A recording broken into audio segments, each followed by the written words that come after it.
Hello বন্ধুরা, চলে এসেছি আজকে একটা ব্লগ নিয়ে। আজকের দিনটা ছিল আমার লাইফে অনেক স্পেশাল ডে, তো আমি অনেক স্পেশালভাবে কাটিয়েছি। ফার্স্ট দেখো, আমি অফিস থেকে এসে একটু রেডি হয়ে নিলাম।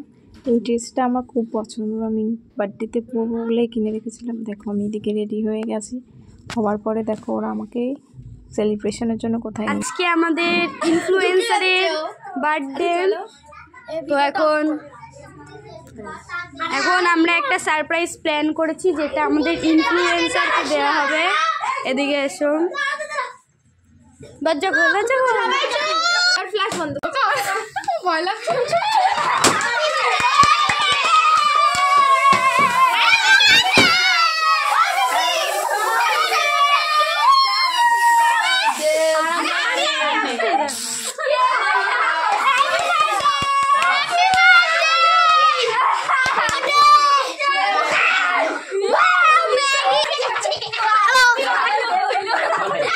ফটোশুট গাইস, দেখো এখন ফটো কি হচ্ছে। দুষ্টু কি হচ্ছে? ফটোগুলো ক্যামেরা ধরো। ও বড় সেলিব্রিটি। আরে তো এরকম কর। আরে ক্যান্ডেল পড়ে গেল। হ্যাঁ সিবাসোরা। আরে এরকম happy birthday two happy birthday two এরকম দুই সাইডে। হ্যাঁ হ্যাঁ, এটা ভালো লাগছে।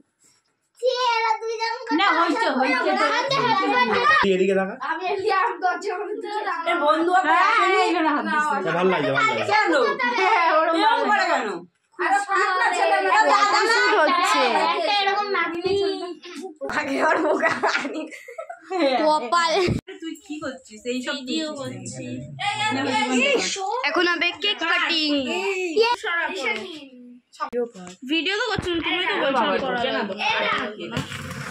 Happy birthday to you, to you, happy birthday to you, happy birthday to you, happy birthday.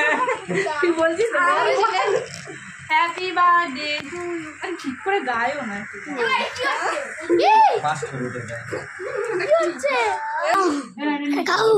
আমার ফোনটা নে নে নে একটু বার্থডে কেক খাবা বাবা, কেক খাবা। গাইস দেখতেই পাচ্ছ আমার মুখে কি অবস্থা করেছে এরা। আজকে পুরো ভূত হয়েছে, পুরো ভূত হয়ে গেছে। টাটা গাইস, এখন টাটা গাইস। দিদির বার্থডে সারপ্রাইজ, মানে ঘরটা আর কি এমন করে সাজানো হয়েছিল যাতে ও সারপ্রাইজ হয়। দেখাচ্ছি তোমাদেরকে, নিজেই নেচে নেচে দেখাচ্ছে। দেখো দেখো, মোটামুটি ছোটখাটো করে আমরা এরকমই করেছিলাম।